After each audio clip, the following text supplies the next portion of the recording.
guys. Grangki again. Kaya nagsasawa sa grangki. Ayan.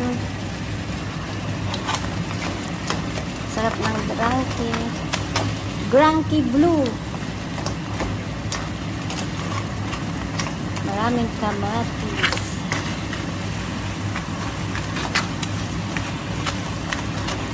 Nabuhay pa to kanina guys.